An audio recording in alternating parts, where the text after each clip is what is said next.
Today we wanted to do something a little bit different and show you the other side of gardening. Now we've done a lot of videos out there where we'll show you how many potatoes we picked or all the squash and tomatoes that we've got, but there's another side to it. Now I'm going to start off by saying we love gardening, so all this work that's involved, to us it's worth it 100%. It's a peanut. Don't eat peanuts before you do videos. So let's go see all the different things we do in the garden. So beyond the normal of just making sure that our tomatoes are staked up, tying them as they keep growing here, we also got to do some of the other maintenance. Like here we got some blight starting on here, so we'll just go in and we'll start to cut those away. There's some more. So just another thing that's going to take up quite a bit of time on a daily basis, checking all the tomatoes, making sure they're in good shape. After we take care of all the tomatoes, then we got all the zucchinis and the cucumbers to deal with. So I just finished with these, but what we'll do on a lot of our squashes, zucchinis, is we like to trellis them up as high as possible. That way we can save space. And as you can see here, this is probably about 3.5 feet. And we'll just start trimming these branches off as it keeps growing up. That's also going to allow for good airflow so that we can continue to still get some production on these. Now we do have some where we don't trellis them and we've just kind of let them go here, and that's what we got over here. Now on some of these that we don't trellis here, we still want to try to keep it neat, give good airflow. So what we'll do is we'll come in on some of the, especially these lower branches here, we'll try to cut them back as best as possible. Probably only about a 1/2 inch from the main stem. We just do it on occasion, but when you got 20 some odd zucchinis and squashes, it's going to take time. So about once a week we'll come out here, just try to clean them up. Now what I got to do is fight off some more of these aphids. So now I got to go and spray all of these guys because we got some aphid issues there. So that's just another thing we got to do on a weekly basis here. Typically each day, Lori and or I will come out, just walk the garden, which we enjoy doing it first and foremost, but gives us an idea of what's going on, what kind of pests we might have, what we have to pick, what we might have to harvest. And it gives us a pretty good idea of coming up with a plan over the next couple of days from that point as to what we need to do. So, you know, it's fun to come out here and to pick and to get all this great stuff, but there's still a lot of work on a daily basis, probably about 2 hours of just doing some maintenance, whether it's weeding, whether it's taking care of some of the spraying that needs to get done, thinning some of the vines, just deadheading flowers that we have to do. So it's a lot of work, but we definitely enjoy it. So to us, no big deal. Here are our balloon flowers. So you can see once they're done, we just got to pinch them back and just do some deadheading. So on a daily basis, we got to take care of that. We got plenty of flowers this year in this garden just to help us with our bee population. Between this and our bee houses that we made, we're definitely seeing a good increase in bees, and that's just doing nothing but help us. Here's just another example of having the deadhead, so I just gotta keep taking these, cut them back, and they'll just keep producing for me. But it doesn't take long, and it's kind of mindless work, but something that's got to be done on a regular basis. So now we're sitting somewhere around, I think it's 31 beds that we've got here. Is that right? 38. Okay, so we got a lot of beds. On top of that, we've probably got another 25 or 30 grow bags we've got going on, probably more than that. We've got the fig trees now. We've got an orchard area. So for us, as of at least right now, we're pretty much maxed out. This amount of garden probably requires 10 to 15 hours worth of work on a minimum of just the maintenance side of things each and every week. Another thing that we got to do probably twice a week, we got our little worm bins here that DIY. This one here I got making it out of a coffee can, put a bunch of holes in them, and I got some air holes on top. But twice a week I'll come in here, and I just did this last night, but we'll just fill it with some regular table scraps. Worms are in there doing their work, chewing away at them, and it's just another way of helping to fertilize these beds. And then we've got, even on some of ours, we got roots that are already coming into these things. So these plants are definitely liking having these little worm bins in here. Now this lettuce is already definitely bolted. We're not going to use it, but I'll keep it here. This is part of some of the stuff that I'll throw in with some of our kitchen scraps for the worms. Got it here. It'll happen here. I mean, we're going to get small trees here pretty soon. Well, we already got small trees going to lettuce right now, but this is stuff that we can use to help with the worms as well. Now, beyond using those worm bins for composting, we also have our compost pile out here. Well, we have more than a compost pile. We also have our other garden. These are just things that popped up. So we have this compost pile that we are just constantly adding into it. Just something more that we got to do on a regular basis. Come in here and every once in a while we got to turn this compost pile. I try to keep it as simple. I go 50% browns into 50% greens. So that's why you'll see a lot of this shredded paper in here, because this was some of our first greens that we had, and you can see at least this is starting to, down near the bottom here, it's breaking down a little bit more so. But another project on a regular basis is our shredded leaves.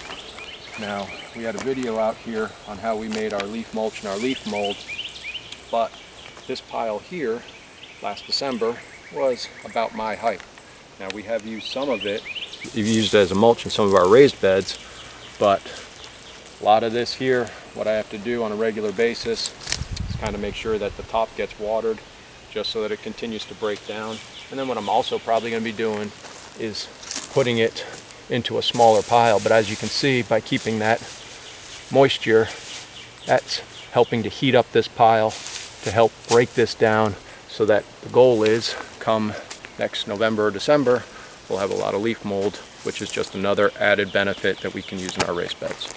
Talked about wood chips a lot. I probably ended up getting 6 or 7 truckloads of wood chips. We got to wheelbarrow it by hand. So it's just another project that we have to do. So we'll just put all these wood chips over here, and then this is just something that we will come over here. We'll let this break down for about a year. In the winter, I'll probably condense this pile down, but it's another way of us trying to use those things of wood chips to help better the soil area. As you can see in the whole garden area, I mean, we use a lot of wood chips in all of our pathways. We don't put the wood chips though in any of our raised beds. That's where we just use the leaf mulch. So another thing that we do in the garden is fertilizer. At the very beginning, when we plant our plants, we add some fertilizer into the hole when we're planting them, but we also fertilize throughout the season. Let me show you the fertilizers that we use. So most of the fertilizers that we use are organic. This is a slow release fertilizer that we usually add into the holes when we're planting our transplants. And then throughout the season, oftentimes we'll use different liquid fertilizers. This is a fish fertilizer. Peanut still is killing me. And then this Agri-Thrive. Agri-Thrive. I cannot say this. And this Agri-Thrive liquid fertilizer. But then there's also some fertilizers that we don't have out here, like blood meal, bone meal, and every plant is different. So Keith and I do a lot of research trying to figure out what's the right fertilizer to add to each of the plants in the garden. So another thing that Keith and I are working on is staying on top of the fertilizing. We're not perfect at it, but each plant is very different. So we definitely have to go in and check the plants to see who needs more fertilizer. So another thing that we hate doing, but it's a part of gardening, is weeding. We usually try to work in different sections at a time as we're going along and working on one bed at a time. So in having this leaf mulch down here has really helped us with the reduction of weeds, but it is a daily activity to come out here and constantly be weeding each garden. We would rather weed for 5 minutes a day than spend one day once every 2 weeks just weeding. Now another thing that we got to deal with, birds and squirrels. I'm sure all you have to do with it in one way or another. But as you can see here, we'll build a netting setup here. This is to protect our Navajos. Now the squirrels will still get in here, but if I didn't have this here, there wouldn't be a berry to be found, I can tell you that.